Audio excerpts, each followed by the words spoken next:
मैं अमरेश सर, ज्ञान Godavari channel YouTube में आपका हार्दिक स्वागत है। और आपने बहुत सारे वीडियो को देखा और इसी के क्रम में वीडियो को देखने से पहले इस चैनल को आप लोग सब्सक्राइब कीजिए और लाइक कीजिए। और इसी के क्रम में जैसे ही लाइक करेंगे वैसे ही वीडियो आपको आगे मिलते रहेंगे। और इस क्रम में हमने आपको बहुत सारी चीज़ें ब्लड के संदर्भ में पढ़ाया था और ब्लड के बारे के बाद से मनुष्य के शरीर में रुधिर का परिसंचरण यानी रुधिर का परिसंचरण कैसे होता है, तो इसी का अध्ययन परिसंचरण विज्ञान या एंजियोलॉजी के अंतर्गत करते हैं। तो ध्यान दीजिए कि मनुष्य के रुधिर परिसंचरण तंत्र के अंतर्गत परिसंचरण विज्ञान के अंतर्गत करते हैं, यानी मनुष्य में रुधिर के परिसंचरण के अध्ययन को ही परिसंचरण विज्ञान या एंजियोलॉजी कहते हैं। और इस प्रक्रिया में बहुत सारी चीज़ें आती हैं। एक आता है सिरा आता है, एक सिरा आता है, और दूसरा आता है धमनी होती है, और तीसरा जो होता है हृदय होता है, हार्ट आर्टरी।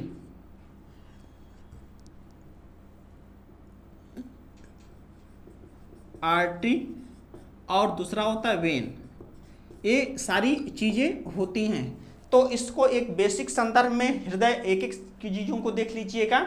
सबसे पहले जो यह ब्लू रंग की होती है सिरा होती है, जो शरीर के ऊपरी भागों में स्थित होती है, और जो लाल रंग की होती है वह धमनी होती है। धमनी का मुख्य कार्य होता है रुधिर को हृदय से अंगों की ओर ले जाना होता है। सिरा का मुख्य कार्य होता है अंगों से रुधिर को हृदय की ओर वापस लाना होता है।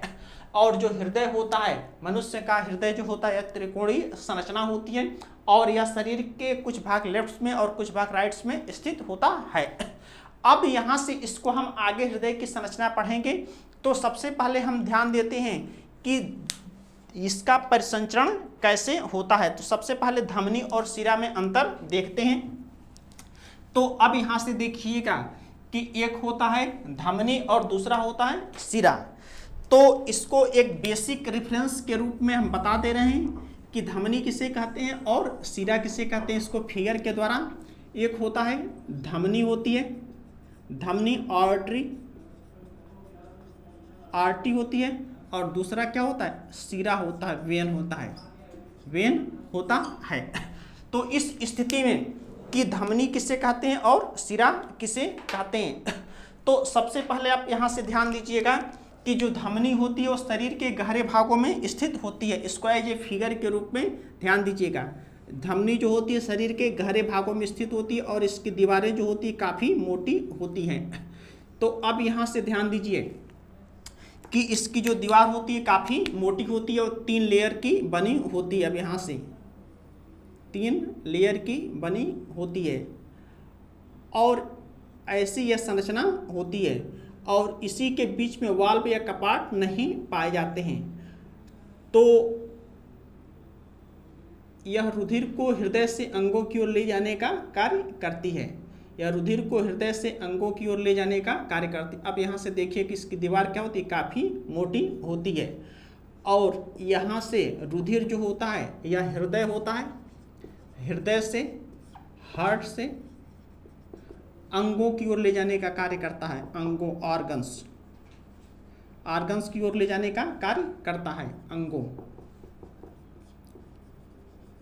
ऑर्गन्स की ओर ले जाने का कार्य करता है। और इसी चीज़ को ऐसे यहाँ से ऐसे रुधिर जाता है, और इसी में क्या होता है रुधिर दाब होता है। इसको हम आगे बताएंगे। ऐसे रुधिर बहता है और इसी में क्या होता है रुधिर दाब, ब्लड प्रेशर होता है। और इसी प्रकार से जो सिरा होती है इसकी दीवार पतली होती है। सिरा यहाँ देखिएगा, सिरा की दीवार क्या होती है, पतली होती है, और इसकी जो गुहा होती है वह मोटी होती है। तो यह चीज़ें होती हैं, एक हृदय होता है और दूसरा यह अंग होता है। अंगों से रुधिर को वापस हृदय में लाने का कार्य करती हैं। ध्यान दीजिएगा। तो ऐसे रुधिर वापस आता है अंगों से, और इसी में क्या होते हैं कपाट पाए जाते हैं, वाल्व पाए जाते हैं। यहाँ पे देखिएगा ऐसे वाल्व पाए जाते हैं, जबकि धमनी में कपाट नहीं पाए जाते हैं। तो इसी को कपाट या वाल्व कहते हैं, कपाट या वाल्व कहते हैं। तो इस स्थिति में इस स्थिति में इसको दोनों को अंतर स्पष्ट कर लीजिएगा। तो सबसे पहले एक एक करके अंतर स्पष्ट कर दीजिएगा और इसी के बाद से सबसे जो पहला अंतर होता है, धमनी जो होती है यह शरीर के गहरे भागों में स्थित होती है। ध्यान दीजिएगा, यह धमनी जो होती है शरीर के गहरे भागों में स्थित होती है। धमनी शरीर के गहरे भागों में स्थित होती है, शरीर के गहरे भाग में स्थित होती है। पूरा सेंटेंस लिख लीजिएगा। और दूसरा जो होता है सिरा जो होता है शरीर के ऊपरी भागों में स्थित होती है, शरीर के ऊपरी भाग में स्थित होती है, ऊपरी भाग में स्थित होता है। और दूसरा जो होता है कि धमनी की जो दीवार होती है, धमनी में सदैव शुद्ध रुधिर बहता है। दूसरा जो पॉइंट होता है, धमनी जो होती है यह शरीर से अंगों की ओर जाती है। सदैव ध्यान दीजिएगा, धमनी जो होती है हृदय से अंगों की ओर जाती है। दूसरा अंतर होता है, यह हृदय से रुधिर को अंगों की ओर ले जाने का कार्य करती है, रुधिर को से अंगों की ओर ले जाने का कार्य करती है। यह एरो ध्यान दीजिएगा। जबकि जो सिरा होता है रुधिर को अंगों से वापस लाने का कार्य करता है। दूसरा इसका जो कार्य होता है यह वैसे हृदय से वापस रुधिर को लाने का कार्य करता है, अंगों से रुधिर को वापस लाने का कार्य करता है। तीसरा पॉइंट्स होता है कि यह इसकी जो दीवार हो इसमें सदैव शुद्ध रुधिर बहता है। धमनी में सदैव शुद्ध रुधिर बहता है, सदैव शुद्ध रुधिर बहता है। प्योर ब्लड बहता है अथवा ऑक्सीजनेटेड ब्लड बहता है। जबकि तीसरा जो होता है सिरा में सदैव अशुद्ध रुधिर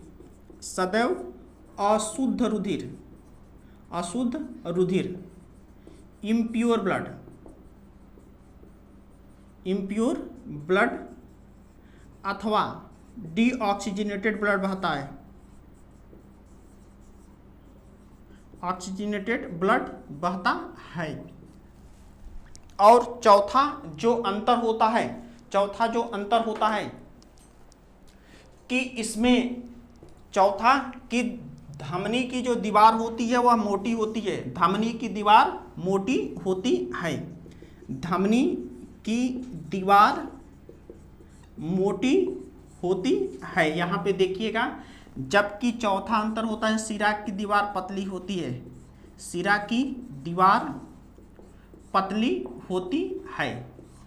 और इसी के बाद से पांचवा पॉइंट्स होता है धमनी जो होता है, पांचवा जो होता है धमनी की गुहा सक्रिय होती है, धमनी की गुहा सक्रिय होती है, यानी सक्रिय होती है, जिसके कारण बीपी अधिक होती है, रुधिर दाब क्या होता है बहुत अधिक होता है। पांचवा जो अंतर होता है सिरा में कि सिरा की दीवार पतली होती है, सिरा की गुहा पतली चौड़ी होती है। और इसमें बीपी कम होता है, बीपी ध्यान दीजिए सदैव कम होता है। यहाँ पे चौड़ी होती इतनी गुहा होती है जिसके कारण बीपी कम होती है।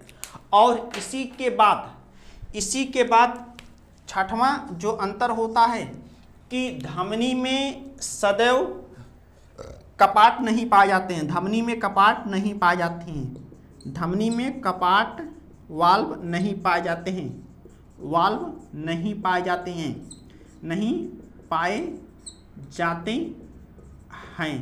जबकि छठवां पॉइंट्स होता है सिरा में कपाट पाए जाते हैं, सिरा में कपाट पाए जाते हैं। तो अब अंतिम अंतर होता है सातवां, एक एक करके बता रहा हूं। धमनी का अपवाद होता है फुफ्फुसीय धमनी, फुफ्फुसी धमनी होता है, इसे पुल्मोनरी आर्टरी कहते हैं, और इसमें सदैव क्या होता है, अशुद्ध रुधिर बहता है। इस चीज़ को अंतर हम आगे बताएंगे। इसी का उल्टा होता है, यहाँ पे शुद्ध देखें, इसी का उल्टा होता है। और सातवां जो होता है कि शिरा में सदैव शुद्ध, शिरा का जो अपवाद होता है वह फुफ्फुसीय शिरा होती है, फुफ्फुसीय शिरा होता है, पुलमनरी वेन होता है, पुलमनरी वेन होता है। और इसमें क्या होता है, वेन होता है, और इसमें सदैव शुद्ध रुधिर बहता है, इसमें सदैव शुद्ध रुधिर बहता है। तो यह अंतर होता है।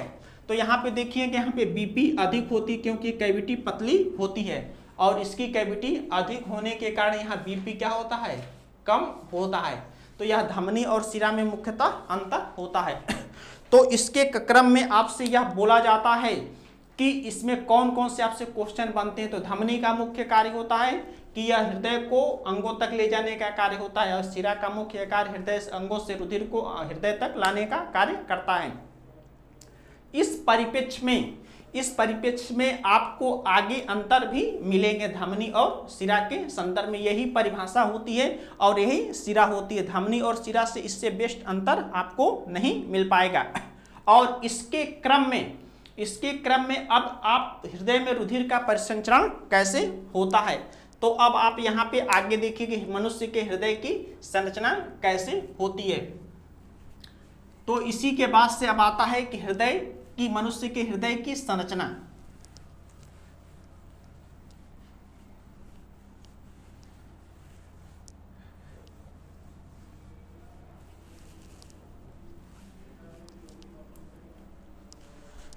अब इसी के बाद से नेक्स्ट हेडिंग डाल लीजिएगा, मनुष्य के हृदय की संरचना। मनुष्य के हृदय की संरचना, हृदय की संरचना, स्ट्रक्चर ऑफ ह्यूमन हार्ट,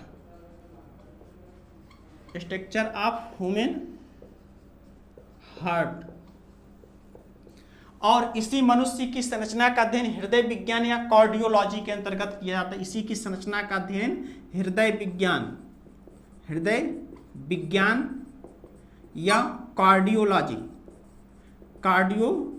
के अंतर्गत इसका अध्ययन करते हैं। और इसी के क्रम में यदि क्वेश्चन यहाँ से पूछा जाए कि रुधिर का अध्ययन परिसंचरण विज्ञान के अंतर्गत, हृदय की संरचना का अध्ययन हृदय विज्ञान या कार्डियोलॉजी के अंतर्गत करते हैं।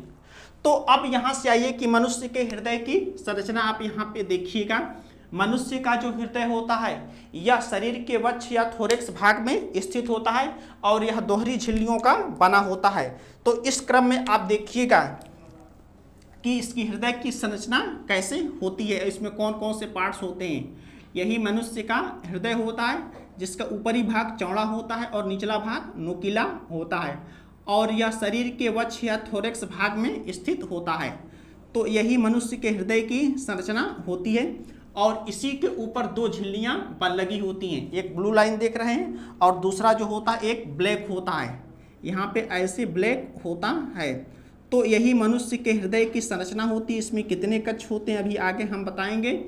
तो यहाँ पे अब आप देखिएगा कि एक एक क्रम में इनको कैसे हम पढ़ते हैं और नाम लिखते जाते हैं। तो यह जो सबसे बाहर की लेयर होती है इसे क्या कहते हैं, बाहरी झिल्ली, हृदय की बाहरी झिल्ली इसे कहते हैं। और इसी को ईपीकार्डियम कहते हैं, इसको इंग्लिश में ईपीकार्डियम कहते हैं। और इसी के बाद से जो अंदर की जो झिल्ली होती है वह आंतरिक झिल्ली या भीतरी झिल्ली कहते हैं, इसे आंतरिक झिल्ली या इसे एंडोकार्डियम कहते हैं। और इन्हीं दोनों झिल्लियों को मिलाकर एक सामूहिक नाम दे दिया जाता है, इन्हीं दोनों झिल्लियों को मिलाकर एक सामूहिक नाम दे दिया जाता है जिसे हृदय आवरण या पेरिकार्डियम के नाम से जानते हैं। इसी दोनों को जब नाम दे दिया जाता है हृदय आवरण, इसी को पेरिकार्डियम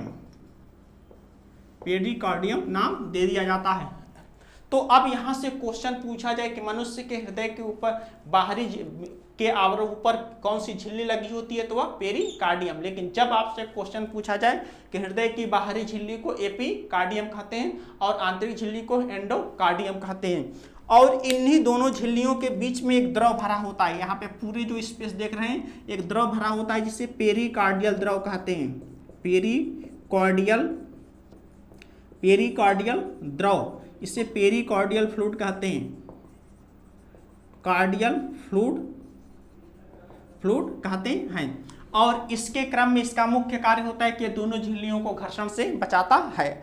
अब आप यहाँ से देखिए कि आगे इसका नामकरण कैसे किया जाता है। तो यह जो ऊपरी चौड़ी संरचना होती है इसी भाग को अलिंद कहते हैं। इतने भाग को अलिंद के नाम से जानते हैं, ध्यान दीजिएगा, इतने भाग को अलिंद के नाम से जानते हैं। इसको इंग्लिश में एट्रियम कहते हैं। और इसी प्रकार से यह नीचे वाला जो भाग होता है पूरा भाग होता है नीले कहते हैं। इसे को क्या कहते हैं, नीले कहते हैं। इसे वेंट्रिकल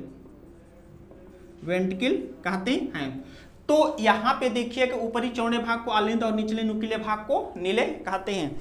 तो इसी प्रकार से यदि इसका डिवाइडेशन कर दिया जाए, यहाँ से इसका डिवाइडेशन कर दिया जाए तो इसमें दो भाग बन जाते हैं। यहाँ पे देखिए कि यह तब हो जाता है कि यह बायां अलिंद हो जाता है, यह बायां अलिंद, इसे लेफ्ट एट्रियम कहते हैं।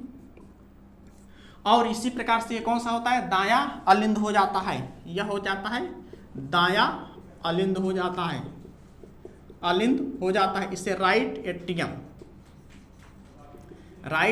एट्रियम के नाम से जानते हैं। और इसी प्रकार से यह क्या हो जाता है कि दायां नीले हो जाता है, यह दायां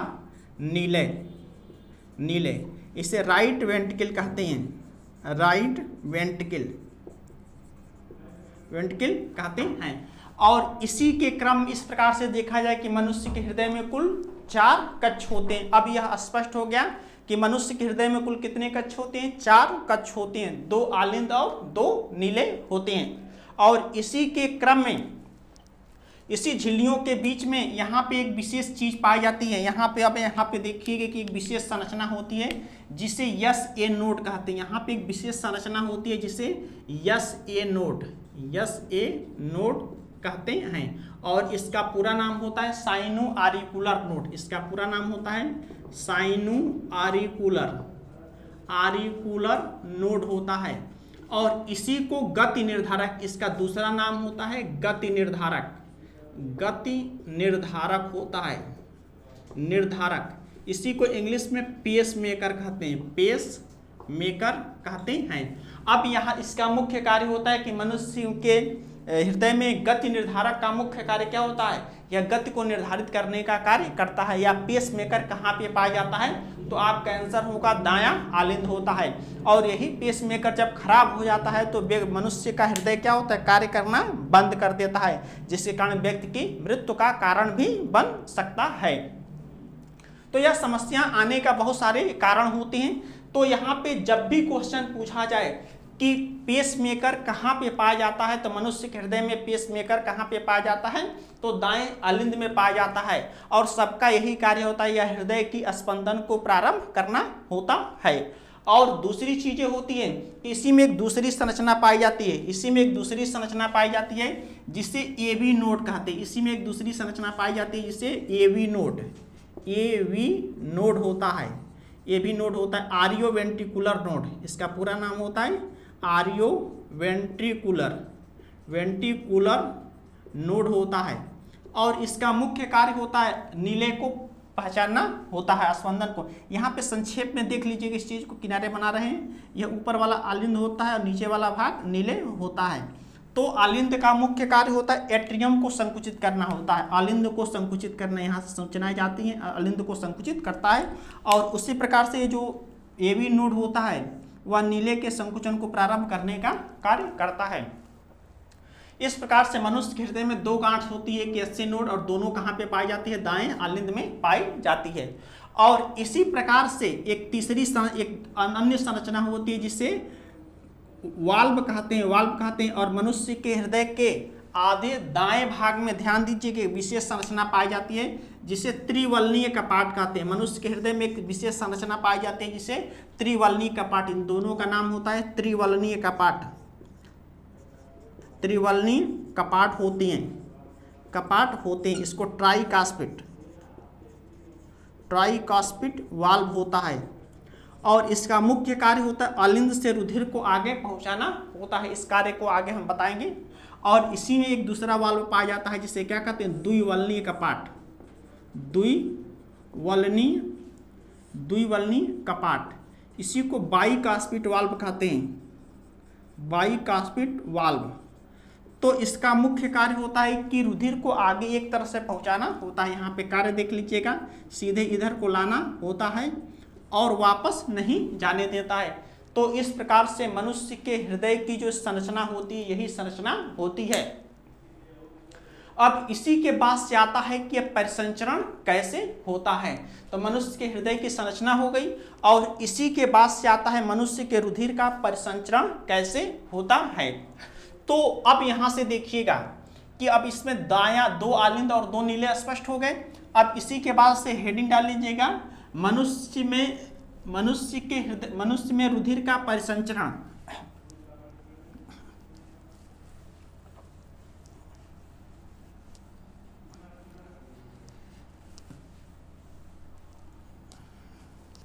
इसी के बाद से हेडिंग डालिएगा, मनुष्य में रुधिर का परिसंचरण।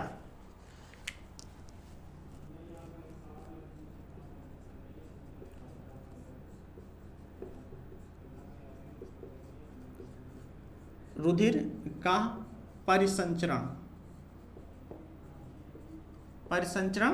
तंत्र कैसे परिसंचरण होता है। अब blood circulatory system in man, इसको इंग्लिश में blood circulatory system in man.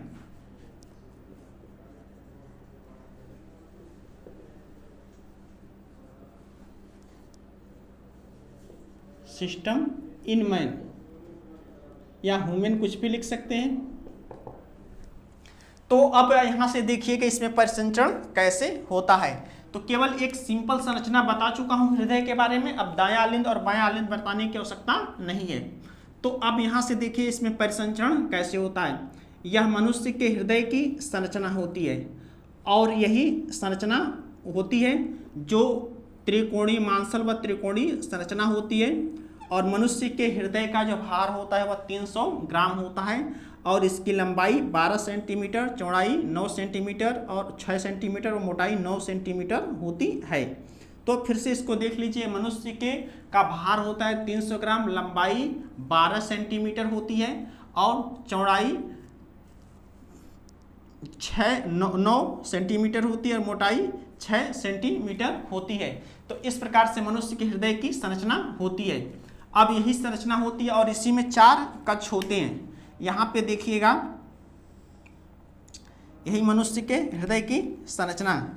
और इसमें ध्यान दीजिएगा कि शरीर के अग्र एवं पश्च भागों से अशुद्ध रुधिर एक विशेष प्रकार के, अब यहाँ से देखिएगा इसका नाम होता है कि शरीर के अगले भागों से अशुद्ध रुधिर इसी में एकत्रित होता है। तो यहाँ पे एक फिगर, संक्षेप में फिगर के द्वारा बता दे रहे हैं कि शरीर के अगले भागों से अशुद्ध रुधिर अग्र महाशिरा और पिछले भागों से पश्च महाशिरा के द्वारा एकत्रित होता है। तो इसी का नाम होता है, इसे अग्र महाशिरा कहते हैं। इसको कहते हैं अग्र महाशिरा। और पिछले भागों से रुधिर क्या होता है, इसी में एकत्रित होता है। इसका नाम होता है पश्च महाशिरा होता है। इसी को इंग्लिश में पोस्टेरियर वेना केबा होता है और इसे एंटीरियर वेना केबा होता है। तो इस प्रकार से इसको बहुत संक्षेप में हम यहाँ दिखा दे रहे हैं क्योंकि आगे समस्या होने लगी। तो इस प्रकार से यहाँ से रुधिर अगले भागों से अग्र महाशिरा और पिछले भागों से पश्च महाशिरा के द्वारा सीधे रुधिर कहाँ पे एकत्रित होता है, इसी में एकत्रित होता है। अर्थात किस में एकत्रित होता है, दाएं अलिंद में एकत्रित होता है। अब यहाँ से इसको एरो के रूप में एक संक्षेप में दिखा दे रहा हूँ, अगले भागों से, ऊपर से और निचले भागों से, क्योंकि इसके पहले बताएं कि शरीर के अंगों से, विभिन्न भागों से रुधिर क्या होता है, शिरा द्वारा एकत्रित होता है और कई शिराएं मिलकर एक बड़े शिरा का निर्माण करती हैं, उसी को अग्र महाशिरा और नीचे से पश्च महाशिरा होती है। तो यहाँ पे कौन सा रुधिर आ गया, अशुद्ध रुधिर यानी इम्प्योर ब्लड होता है। और अशुद्ध रुधिर का अभिप्राय होता है खराब नहीं होता है। अशुद्ध और शुद्ध की परिभाषा होती है कि इसको बहुत अच्छे से ध्यान दीजिए कि जिस रुधिर में ऑक्सीजन की कमी हो जाती है उसे अशुद्ध रुधिर या इम्प्योर ब्लड कहते हैं, और जिसमें या इसे डीऑक्सीजनेटेड ब्लड कहते हैं। और दूसरा जो होता है जिस रुधिर में ऑक्सीजन होता है उसे शुद्ध रुधिर या प्योर ब्लड या ऑक्सीजनेटेड ब्लड के नाम से जानते हैं। तो यही चीजें होती हैं। शरीर के अग्र एवं पश्च भागों से अशुद्ध रुधिर कहाँ पे आया, दायां आलिंद में आया, और दायां आलिंद में आने के बाद से इसी में एक विशेष प्रकार का वाल्व होता है जिसे ट्राइकास्पिड वाल्व कहते हैं, और यहीं से ट्राइकास्पिड वाल्व के द्वारा जब दबाव पड़ता है तो यही अशुद्ध रुधिर कहाँ पे आ जाता है कि दाएं नीले में आ जाता है। यही अशुद्ध रुधिर दाएं नीले में आ जाता है, और दाएं नीले में जब आ जाता है तो इसमें ऑक्सीजन नहीं होता है। तो यही अशुद्ध रुधिर एक विशेष प्रकार की नली निकलती है जिससे क्या कहते हैं कि फुफ्फुसीय शिरा, चूंकि यह फेफड़े में जाती है तो फेफड़े की एक संरचना बना देते हैं, रफ डायग्राम होते हैं। यह लंग्स होता है और इसका मुख्य कार्य होता है शरीर के विभिन्न भागों में ऑक्सीजन की सप्लाई करना होता है, यह भी दोहरी झिल्लियों का बना होता है। ऐसी इसकी संरचना होती है फेफड़ा, यह भी दोहरी झिल्लियों का बना होता है, और यहीं से एक नली निकलती है जिससे का नाम दिया जाता है। चूंकि यह फेफड़े में जाती है इसीलिए इसे फुफ्फुसीय शिरा के नाम से जानते हैं। ध्यान दीजिएगा, ऐसे यह निकलती है और सीधे फेफड़े में जाती है, तो इसी के कारण इसे फुफ्फुसीय शिरा के नाम से जानते हैं। तो ध्यान दीजिए कि यहीं से रुधिर सीधे यह जाएगा। तो सबसे पहले इसे शिरा क्यों कहते हैं, ध्यान दीजिएगा कि यहाँ पे अशुद्ध रुधिर जाएगा। यहाँ पे कौन सा रुधिर जाएगा, अशुद्ध रुधिर जाएगा। तो इस कंडीशन में यहाँ से हृदय से निकलकर अंगों में जाने वाली नलिकाओं को क्या कहते हैं, शिरा कहते हैं। यहाँ पे देखिए कि हृदय से निकलकर अंगों में जाने वाली नलिकाओं को धमनी कहते हैं। हृदय से निकलकर अंगों में जाने वाली नलिकाओं को क्या कहते हैं, धमनी कहते हैं। तो इसलिए सबसे पहले क्या होगी, यह धमनी होगी, चूंकि कहाँ जा रही है, फेफड़े में जा रही है, तो इसीलिए इसका नाम होता है फुफ्फुसीय शिरा। फुफ्फुसीय शिरा होता है, इसी को इंग्लिश में पुलमनरी वेन कहते हैं, पुलमनरी वेन कहते हैं। और इसमें कौन सा रुधिर बहता है, ध्यान दीजिएगा, कौन सा रुधिर बह रहा है, अशुद्ध रुधिर बह रहा है। कौन सा रुधिर, अशुद्ध रुधिर बह रहा है। तो इसीलिए यह क्या होगी, धमनी का अपवाद होगी, क्योंकि धमनी में सदैव शुद्ध रुधिर बहता है। तो इसीलिए यह क्या होगी, इसका अपवाद होगी, यह इसका अपवाद होगी। तो यह बताए थे 7वां पॉइंट, यह इस धमनी का अपवाद होता है। और यहाँ से रुधिर जाने के बाद, अब ध्यान दीजिएगा, यहाँ से फेफड़े से रुधिर जाने के बाद यहाँ से ऑक्सीजन ग्रहण कर लेता है, और इसमें बहुत सारी श्वसन नलिकाएं होती हैं जिसे एक्सचेंज या विनिमय कहते हैं। तो यहाँ पे रुधिर जाने के बाद अशुद्ध रुधिर ऑक्सीजन ग्रहण करके शुद्ध हो जाता है। अशुद्ध रुधिर यहाँ पे जाएगा, ध्यान दीजिए कि यहाँ पे जाएगा और ऑक्सीजन ग्रहण करके शुद्ध हो जाएगा, और यही एक विशेष प्रकार की नली के द्वारा बाहर निकलता है। ध्यान दीजिए, यही एक विशेष प्रकार की नली के द्वारा। तो यह जो नली होती है फेफड़े अंगों से हृदय में आने वाली नलिकाओं को क्या कहते हैं, शिरा कहते हैं। चूँकि कहाँ से आ रही, फेफड़े से आ रही है, तो इसीलिए इसका नाम दे दिया जाता है फुफ्फुसीय शिरा। फुफ्फुसीय शिरा नाम दे दिया जाता है इसे पुलमनरी वेन, पुलमनरी वेन के नाम से जानते हैं। और इसमें यह क्या होता है, यह शिरा का अपवाद होता है। तो इस प्रकार से यह रुधिर लगातार इसमें आता रहेगा और इसमें यह भर जाएगा। यह कौन सा रुधिर होगा, शुद्ध रुधिर होगा। कौन सा रुधिर होगा, शुद्ध रुधिर होगा। और शुद्ध रुधिर होने के बाद से यहाँ पे क्या होते हैं, बाइकास्पिड वाल्व होते हैं। बाइकास्पिड वाल्व के द्वारा सीधे आगे जाएंगे, और इस प्रकार से यह रुधिर क्या होता है कि बाएं नीले में भर जाता है। और चूंकि बायां नीले जो होता है सभी कक्षों से क्या होता है, बहुत मजबूत और होता है, क्योंकि इसी भाग से शरीर के विभिन्न भागों में रुधिर की सप्लाई होती है। तो इसीलिए इसका एक विशेष प्रकार की यहाँ से एक नली निकलती है जिसे दैहिक महाधमनी कहते हैं। जिसे दैहिक महाधमनी कहते हैं। और यहीं से रुधिर क्या होता है, शरीर के विभिन्न भागों में सप्लाई हो जाती है। यहाँ से देखिएगा, यहाँ से जाने के बाद से यह कई भागों में डिवाइड हो जाती है, यह कई भागों में डिवाइड हो जाती है। इस प्रकार से रुधिर क्या होता है, शरीर के विभिन्न भागों में इसकी सप्लाई हो जाती है। यहाँ से देखिएगा जैसे वहाँ बनाए हैं, और यही चीज़ें यहाँ पे भी होती है, यही चीज़ें यहाँ पे भी सप्लाई हो जाती है। और इसको जाने के बाद से यह पूरे विभिन्न भागों में डिवाइड हो जाती है। इस प्रकार से पूरे शरीर में रुधिर का परिसंचरण हो जाता है। और यहाँ से सीधे इसी के संकुचन के द्वारा इसमें रुधिर चला जाता है और इसमें रुधिर चला जाता है।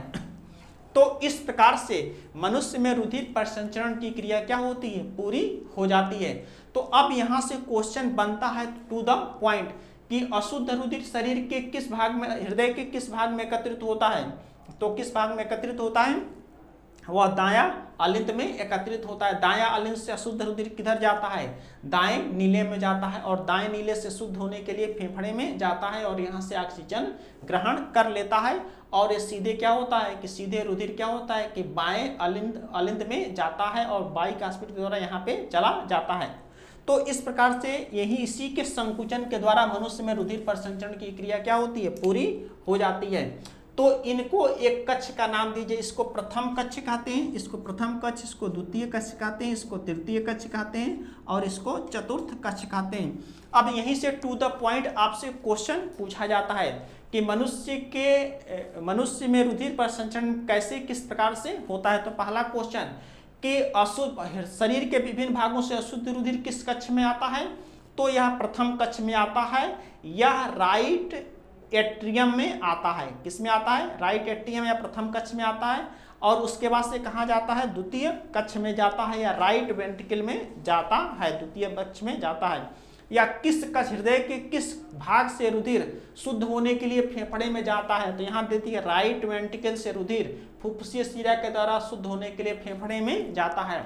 और अगला क्वेश्चन बनता है कि शुद्ध रुधिर जब ऑक्सीजन ग्रहण कर लेता है तो वह किस कक्ष में जाता है। शुद्ध रुधिर जो होता है तीसरे कक्ष में जाता है, बाएं अलिंद में जाता है, और बाएं अलिंद में जाने के बाद से चौथे कक्ष में जाता है। और सबसे इंपॉर्टेंट क्वेश्चन कि हृदय के किस भाग से रुधिर का परिसंचरण शरीर के विभिन्न भागों में होता है।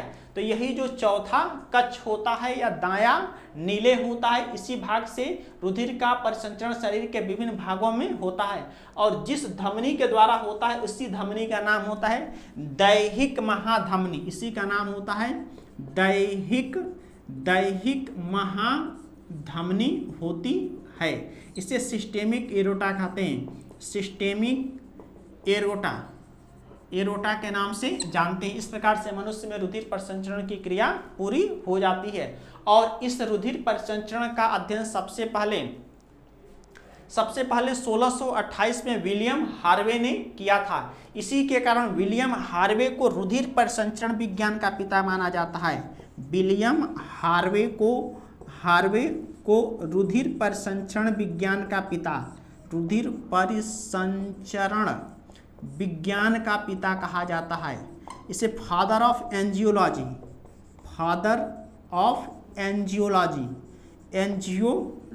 कहा जाता है। और यह रुधिर परिसंचरण का अध्ययन सबसे पहले एंजियोलॉजी हार्वे ने किस में किया था, किस प्राणी में किया था, सर्प में किया था। ध्यान दीजिएगा, सर्प में किया था।